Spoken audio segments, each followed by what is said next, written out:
भगवान श्री कृष्ण जब माता देवकी और पिता वसुदेव को कंस के चंगुल से छुड़ाने गए, तब उनकी उम्र 14 वर्ष थी। उनकी माता ने उनसे पूछा कि बेटा तुम तो भगवान हो, तो तुम हमें पहले ही कंस के चंगुल से छुड़ा सकते थे, इतनी देर क्यों कर दी? तो कृष्ण जी ने कहा, माता क्या पिछले जन्म में आपने मुझे 14 वर्ष का वनवास नहीं दिया था? माता हैरान रह गई, बोली ये क्या कह रहे हैं आप?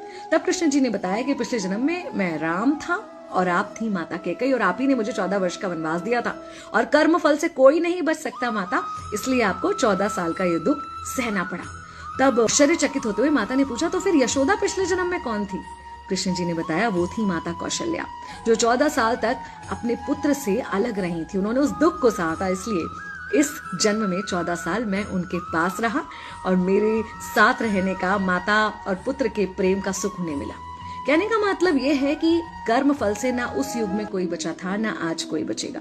खुद भगवान भी कर्म फल से नहीं बच सकते, इसलिए अपने हर एक कर्म को बहुत सोच समझ कर कीजिए, क्योंकि जिसके भी खिलाफ आप कुछ गलत कर रहे हैं, उससे आपकी शत्रुता कुछ समय या शायद एक जन्म की है, लेकिन उसके साथ कुछ गलत करके आप अपने कई जन्म बिगाड़ सकते हैं।